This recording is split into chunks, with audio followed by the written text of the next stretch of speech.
오늘 하나님이 우리에게 주신 말씀은 사도행전 16장 31절입니다. 뒤에 있는 화면에서도 말씀을 보실 수 있습니다.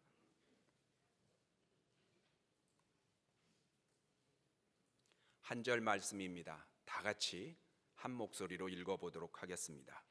읽겠습니다. 이르되 주 예수를 믿으라. 그리하면 너와 네 집이 구원을 받으리라 하고.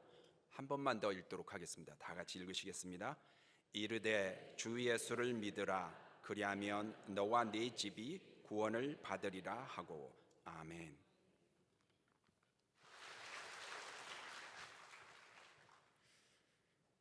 주 예수를 믿는 믿음이 운명을 바꿉니다.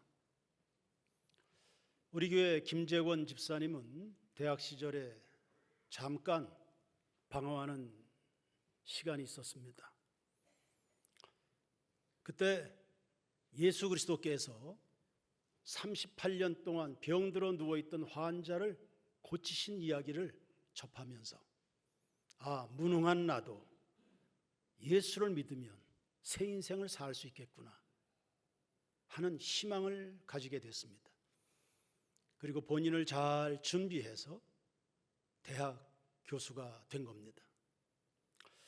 세상엔 이해하지 못할 일이 한 가지 있는데요, 잘 되는 집은 계속 잘 되고 안 되는 집은 여전히 안 되는 겁니다. 엎어지면 코가 깨지는 게 정상이지만 안 되는 사람은 뒤통수까지 깨집니다. 게다가 불행한 일이 연속적으로 일어나는 것은 물론이고 그 불행이 자식까지 대물림 되는 겁니다. 아버지가 술 주정꾼이면 어느새 아들도 그걸 보고 배웁니다. 아버지가 노름쟁이면 아들도 그 길을 갑니다. 부모의 외도, 가정 파탄, 그로 말미암는 가족들의 마음의 병적 증세까지 고스란히 물려주는 겁니다. 특히 조상 중에 어느 한 사람이 무당이었다면 그 자식들의 정신적 상태가 굉장히 칙칙합니다. 강원도 설악면에 한 청년이 있었는데요, 전문대를 졸업했습니다. 그리고 축구를 하던 청년인데 97년부터 그 멀쩡했던 다리가 슬슬 풀려지기 시작합니다. 2년쯤 지나면서부터는 아예 힘이 빠져서 문어다리처럼 흐느적 거리게 된 겁니다. 눈동자는 초점을 잃었습니다. 원인을 알 수가 없습니다. 멀쩡했던 축구 선수가, 그 튼튼했던 아이가 기가 막힐 노릇이 된 겁니다. 희한한 것은 그 청년만이 아니라 그 동생도 똑같은 증세가 나타나기 시작했습니다. 고쳐보려고 좋다는 병원들 다 다녀봤지만 소용없었습니다. 그리고 막내 동생까지 이미 간질병으로 고생하고 있었습니다. 아버지는 술에 찌들어 살고 있었고요, 그저 어머니만 타들어가는 마음으로 자식들 끌어안고 눈물로 세월을 보내고 있었습니다. 알고 보니까 그 할아버지 할머니가 무당이었습니다. 마침 동네 교회에 부흥회가 있었습니다. 누군가의 손에 이끌려서 교회 예배에 참석하게 됐습니다. 설교를 들어보니 하나님을 믿어야 되겠구나, 지푸라기라도 잡아야 되는 그 심정으로 그 하나님이 우리 집안의 마지막 기회다, 그런 마음 가지고 그 어머니는 자식들 위해 울부짖듯 기도했습니다. 하나님, 이 자식들을 도와주십시오. 어머니의 눈물 기도는 죽음보다 강한 법입니다.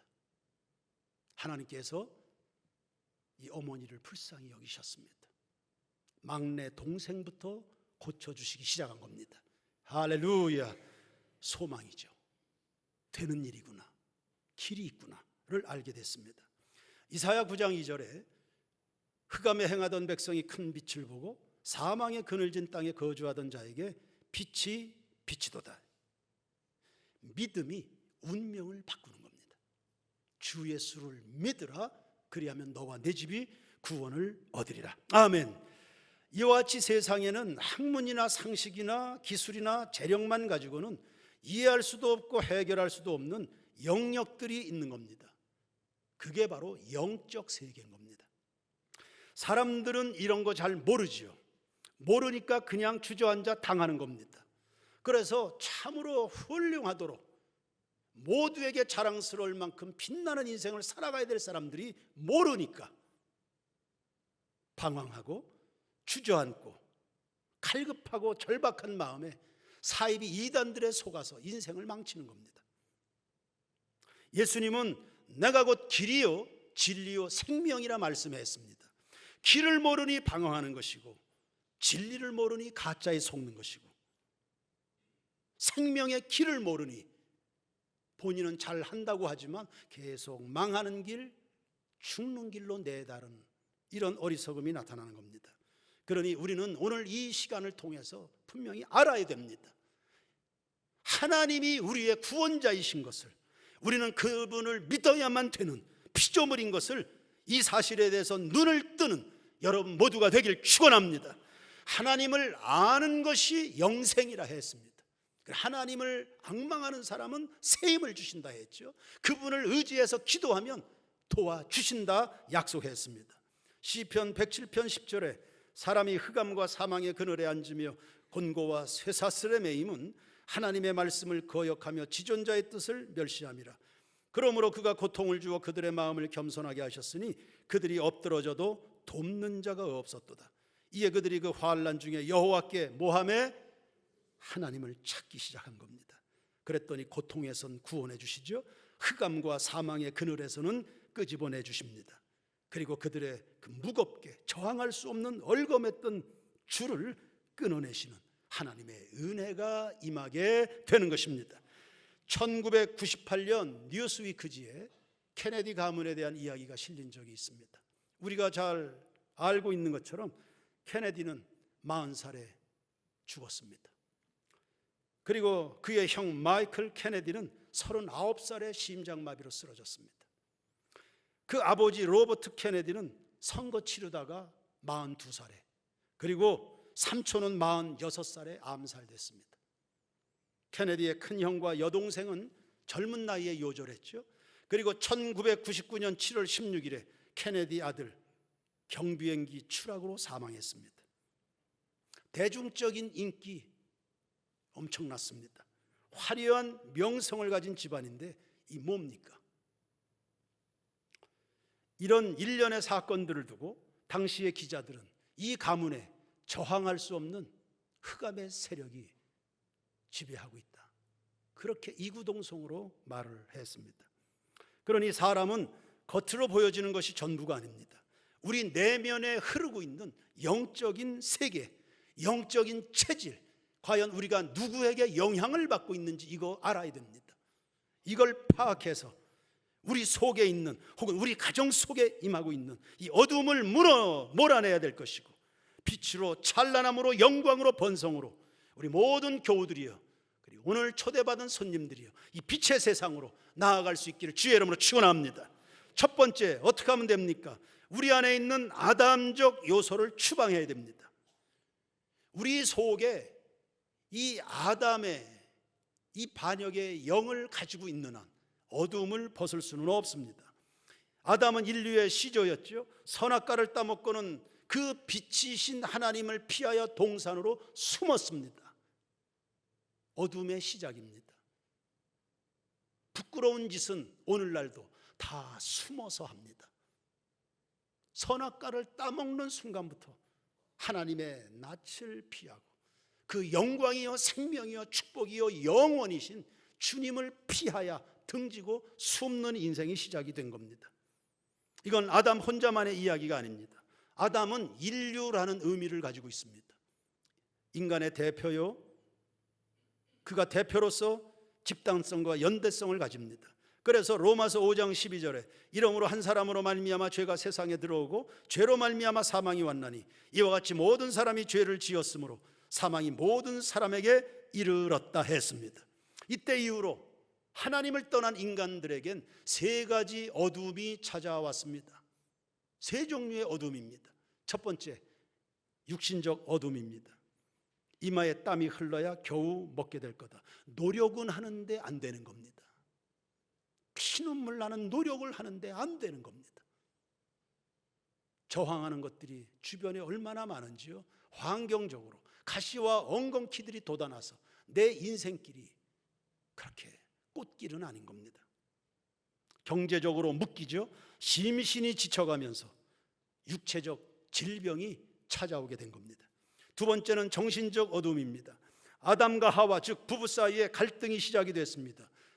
잘못을 인정하는 사람이 없습니다. 분명히 잘못됐어요. 에덴 동산 한복판이 다 뒤집어진 겁니다. 하나님과의 관계에 문제가 생겼습니다. 하나님의 축복이 단절이 됐습니다. 아무도 잘못한 사람이 없다는 거예요. 문제가 생겼는데 잘못한 사람이 없는 겁니다. 전부 다 책임 전가와 원망이 고개를 쳐들게 됐습니다. 당연히 대화가 안 되죠. 자기 자신의 연약함을 인정을 안 하는데 들으려고 하지 않습니다. 자기 주장과 자기 말만 해야 됩니다. 대화가 됩니까? 얼굴을 회피합니다. 말 안 하고 싶습니다. 대화가 안 되면 상대 안 하고 싶습니다. 마음에는 불만이 쌓입니다. 속상하니까 말 안 합니다. 치사해서 말 안 하고 더러워서 말 안 하고 해봐야 되지도 않으니까 말 안 합니다. 대화가 막힙니다. 다툼과 시비가 자연적으로 발생합니다. 분열이 일어나죠. 가정이 분열됩니다. 정치가 난장판이 됐습니다. 상처가 깊어집니다. 관계는 단절됩니다. 혼자 지내는 사람들이 늘어납니다. 가족 간에도 그냥 자기 방에서 혼자 지내는 시간들이 늘어납니다. 관계, 만남, 따스함 다 단절됩니다. 고독이 찾아옵니다. 자폐적 증상들은 늘어납니다. 정신적 어둠입니다. 세 번째는 영적인 어둠이 있습니다. 이건 죄가 가져다 준 가장 파괴적인 상처입니다. 사람은 본래 영적으로 지어져 있습니다. 그것이 우리의 가치입니다. 몸뚱아리가 가치겠습니까? 잠시 후면 다 썩어질 몸뚱아리입니다. 이거 가꾸느라고 사람들은 수도 없는 투자를 합니다. 그러나 우리의 가치는 영적인 데 있습니다. 이 영혼이라고 하는 것은 하나님을 상대하는 기능입니다. 그런데 죄가 들어오면서 영적인 기능을 상실합니다. 인생의 참주인 하나님을 잃어버렸습니다. 그래서 갈팡질팡합니다. 아무리 마시고 마셔도 바닷물입니다. 만족함이 없습니다. 하나님으로부터 점점 멀어집니다. 은혜와 진리 등진 지 오래됐습니다. 그저 돼지처럼 짐승처럼 먹을 것만 주면 껄떡대는 이런 처참한 신분으로 다 전락을 해버린 겁니다. 하나님으로부터 멀어진 사람들의 심령을 몹쓸 죄악들이 들어와서 둥지를 틀었습니다. 온갖 폭력과 음란이 난무하는 세대가 됐습니다. 멀쩡한 사람들입니다. 마지막 결과는 죽음입니다. 로마서 3장 10절에 의인은 없나니 하나도 없다고 했고 로마서 6장 23절에 죄의 싹은 사망이라 했습니다. 그러니 이런 인간에게 우선적으로 필요한 것은 죄에서 돌이키는 것에서부터입니다. 인간의 저주가 죄에서 시작됐으니 죄를 버려야 저주가 떠나가게 되는 것입니다. 그 죄가 물러가게 될 때 죄를 통해서 들어오는 마귀를 몰아낼 수 있는 것입니다. 영적인 세계인 겁니다. 유대인들은 마귀를 바알세불이라 불렀습니다. 파리의 왕이라는 의미입니다. 프랑스 낭만의 도시 파리를 말하는 게 아닙니다. 똥파리를 말합니다. 여름철이면 어김없이 나타나는 파리, 성가시죠. 그러나 그 파리를 무서워하는 사람은 없습니다. 그냥 귀찮을 뿐입니다. 우리 가운데 우리의 행복을 뺏어가려고 여러 가지로 회방하는 마귀가 무섭진 않습니다. 무서운 대상은 아닙니다. 하나님이 우리와 함께 하시기 때문이죠. 그러나 성가십니다. 자꾸 우리를 넘어지게 만드니까. 요한복음 10장 10절에 도적이 오는 것은 도둑질하고 죽이고 멸망시키려는 것뿐이요 인자가 온 것은 생명을 얻게 하고 더 풍성히 얻게 하려는 것이라. 여러분에게 영향을 미치고 있는 그분은 누굽니까? 마귀는 죽이고 도둑질하고 멸망시키는 것뿐입니다. 하나님의 아들 예수는 우리로 하여금 인생을 풍성하고 모자람 없게 만들어줍니다. 요한일서 3장 8절에 죄를 짓는 자는 누구에게 속했습니까? 마귀는 처음부터 범죄함이라. 하나님의 아들이 나타나신 것은 마귀의 일을 멸하려 하심이라 했습니다. 파리는 쓰레기 더미에 찾아옵니다. 어떻게 쫓을 수 있습니까? 그 파리를 파리채로 끈적이를 붙여놓으면 파리가 사라집니까? 그 근원적 처방이 못 됩니다. 파리가 앉을 수 있는 자리를 만들지 않아야 됩니다. 마찬가지로 인생을 망치는 마귀는 우리의 더러운 마음을 타고 들어옵니다. 그러므로 마귀가 틈타지 못하도록 마음의 환경을 깨끗이 해야 됩니다. 그게 회개입니다. 그게 사는 길입니다.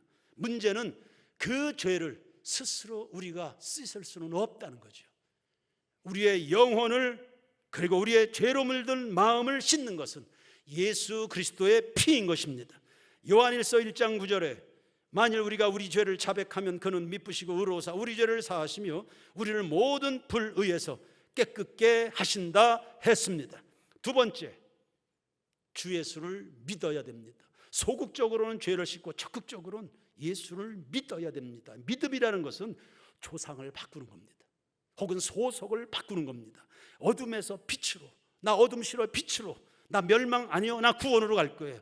마귀의 자녀가 될 거냐 하나님의 자녀가 될 거냐, 진노와 저주의 대상이 될 거냐 축복의 대상이 될 거냐, 소속을 바꾸는 게 믿음입니다.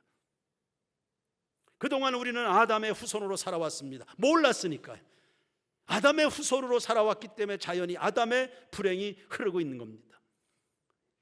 이제부터 예수를 구주로 믿고 따르게 될 때 흑암의 강물은 멈춰지게 될 것이고 여러분 속에, 여러분 인생에, 여러분의 가정에 생명수가 넘치게 될 것을 믿습니다.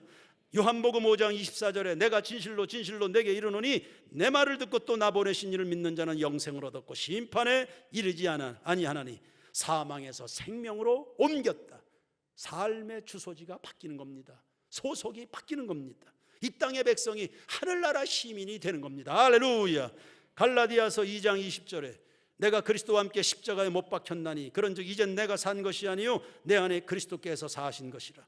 이제 내가 육체 가운데 사는 것은 나를 사랑하사 나를 위하여 자기 몸 버리신 하나님의 아들을 믿는 믿음 안에서 사는 것이라. 믿음이 뭡니까? 주인을 바꾸는 겁니다. 육신대로 사는 내 자아, 못난 자아와의 결별을,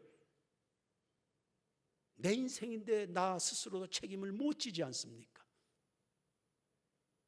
이런 못난 자아와의 결별입니다. 전능하신 하나님의 아들을 내 삶의 주인으로 바꾸는 겁니다. 여러분 속에 누가 살고 있나요? 누구에게 영향을 받고 있습니까? 여러분이 믿고 의지하는 희망의 대상은 뭘까요? 정말 그거 믿을 수 있는 것일까요? 주인이 바뀌면 사람이 바뀝니다. 세 번째, 하나님을 적극적으로 예배하시길 바랍니다. 20년 전의 일입니다. 2005년이었을 건데 한 자매가 교회에 등록했습니다. 얼굴이 어두웠습니다. 어려서부터 가정 환경이 그렇게 썩 좋지 않았습니다. 충분한 사랑을 받지 못한 결과로 마음의 상처가 깊었습니다. 결혼했지만 생활이 순탄하지 않았습니다. 남편의 생활 능력은 거의 제로였습니다. 이 힘든 세상 여자 혼자 벌어야 됐습니다. 살림은 늘 쪼들렸지요. 마음은 번민에 휩싸였습니다. 내 인생이 이게 뭔가. 지나온 날에 대한 후회 많았을 겁니다. 잠을 자질 못했습니다. 수면제를 의지해야 밤마다 잠을 겨우 들을 수 있었습니다. 그러던 자매였는데 몇 개월이 지나자 얼굴이 변한 겁니다. 주변 사람들이 이야기했습니다. 당신 요즘에 왜 이렇게 이뻐졌냐? 얼굴이 완전히 달라진 겁니다. 이유는 매주일 드리는 예배였습니다. 그때 당시 설교 강단에서 지속적으로 제가 설교했던 내용이 기쁨이 주제였습니다. 초월적인 기쁨입니다. 사람이나 환경이나 내 자아에 영향받지 않는 초월적인 기쁨입니다. 하늘의 기쁨이라는 겁니다. 여러분, 하늘을 사람이 손댈 수 있습니까? 사람이 미칠 수 없는 영역이 하늘인 겁니다. 그래서 정말 우리에게 정말로 좋은 것들은 다 하늘로부터 내려옵니다. 하늘의 기쁨입니다. 자기를 바라보면 실망스럽죠. 환경을 보면 절망스럽습니다. 그러나 땅 아래, 해 아래 것에 영향받지 않는 위대하신 창조주 하나님을 바라보면 소망이 생기는 겁니다. 이 희망과 기쁨을 매주일 설교했습니다. 그 설교를 듣다 보니 이 자매의 얼굴이 바뀌고 삶이 바뀌었습니다. 가정이 회복이 됐죠. 환경을 뛰어넘는 예수 그리스도의 기쁨, 그 예수 그리스도께서 사망과 저주와 어둠과 질병과 갈등과 절망을 물리치시는 대신 우리에게 영원한 생명과 구원과 사랑과 소망이 되어 주셨다는 이 말씀 말입니다. 이 말씀 속에 한 여인이 변화가 되고 가정의 치유와 회복이 일어나게 되는 것입니다. 예수를 믿으면 사람만 변하는 게 아니라 국가의 운명도 바뀝니다. 18세기 덴마크는 절망적이었습니다. 영국과 전쟁을 해서 패배했습니다. 또 연이어서 독일과 전쟁 붙었는데 또 패배했습니다. 연전연패하면서 국토는 폐허가 됐죠. 가뜩이나 좁은 땅덩어리인데 전쟁의 후유증으로 나무 한 그루 자랄 수 없는 황무지가 된 겁니다. 먹고 살 길이 막막한 국민들은 좌절했고 술과 향락과 도박에 사람들이 빠져들었습니다. 바로 이러한 때 그 당시 시인이요 정치가였던 그론트비 목사가 분연히 일어나서 그 망가져버린 침몰 직전에 있는 조국의 백성들을 향해서 외친 겁니다. 사랑하는 나의 조국 덴마크여, 하나님께로 돌아와라. 망하게 됐는데, 망해버린 조국인데 하나님이라고 대수겠냐? 사람들은 비아냥거렸습니다. 그럼에도 불구하고 구른투비 목사는 조국을 향해서 선포했습니다. 사랑하는 내 조국 덴마크여, 하나님께로 돌아와라. 하나님께로 돌아와라. 기독교 정신을 설파했습니다. 정직과 자유와 성실입니다. 그분 의지하면 그분이 창의적 능력을 주신다. 설파했습니다. 하나님을 사랑하고 이웃을 사랑하고 국가를 사랑해라. 세 가지 사랑 운동을 펼쳤습니다. 기독교 학교를 설립해서 인재를 양성했습니다.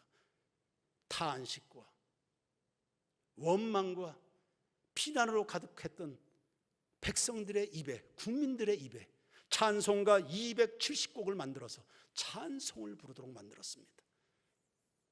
사람들의 중심이 하나님을 향합니다. 그들의 입에 하나님을 찬양합니다. 주님을 예배합니다. 주의 이름을 부르는 곳에 하나님 임하여 구원을 주시죠. 할렐루야. 찬송하기 시작하면서 폐허로 돼버린 덴마크의 민족 정신이 깨어나기 시작했습니다. 망가진 그 나라가 재건이 되고 세계적인 낙농 국가가 된 것입니다. 황무지가 장미꽃같이 밭으로 변한 겁니다. 사막에 샘이 넘쳐 흐르게 된 겁니다. 기적입니다. 믿음이, 그것도 예수를 믿는 믿음이 국가의 운명을 바꾼 것입니다. 바로 이 덴마크에서 수입된 것이 우리나라 새마을 운동입니다. 우리 농촌을 살렸습니다. 대한민국을 계몽한 배후에는 덴마크가 있고 덴마크를 살려낸 배후에는 목사 한 사람이 있습니다. 구른투비 목사입니다. 목사가 국가를 살리는 겁니다. 예수를 믿는 목사가 국가를 살리는 겁니다. 예수를 참으로 믿는 교회가 민족을 치료하는 겁니다. 그 구른투비 목사 뒤에는 하나님이 계신 겁니다. 우리 사회는 매우 심각한 위기를 지나고 있습니다. 정치는 이미 사류로 전락을 했습니다. 국가기관 산업일 겁니다. 건설 업계는 줄도산하게 생겼습니다. 공장들 문 닫고 있습니다. 청주의 대기업들도 대거 철수 시작했습니다.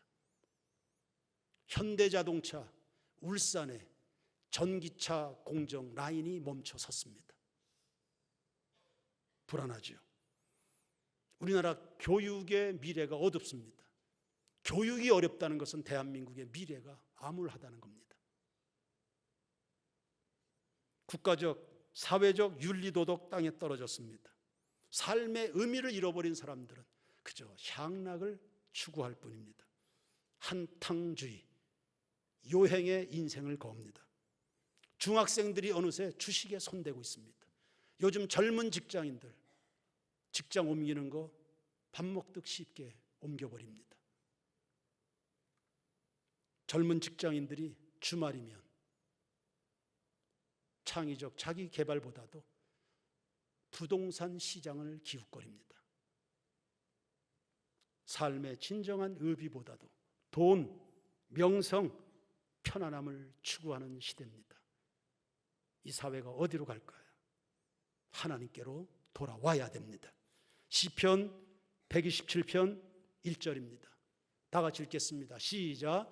여호와께서 집을 세우지 아니하시면 세우는 자의 수고가 헛되며 여호와께서 성을 지키지 아니하시면 파수꾼의 깨어 있음이 헛되도다. 할렐루야.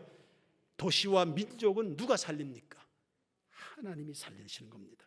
그러므로 사람마다, 가정마다, 도시마다 하나님께로 돌아오게 되기를, 돌아오도록 만드는 세인교회 교우들 되길 축원합니다.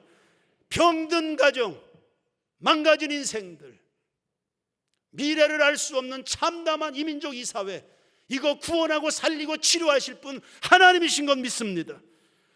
돌아오는 길 세 가지를 오늘 이야기한 겁니다. 회개해야 됩니다. 주인을 바꿔야 됩니다. 그리고 지속적으로 하나님을 지향해야 됩니다. 그게 예배입니다. 그리할 때 우리 가운데 찾아든 어둠들은 물러가게 될 것이고, 하나님이 예비해 놓으셨, 그러나 그동안 알지 못했던, 그동안 누리질 못했던, 그동안 맛보지 못했던, 어디에서도 소개받은 적이 없는 금세와 내세의 그 영원한 그 복을 여러분 모두가 누리게 될 줄로 믿습니다.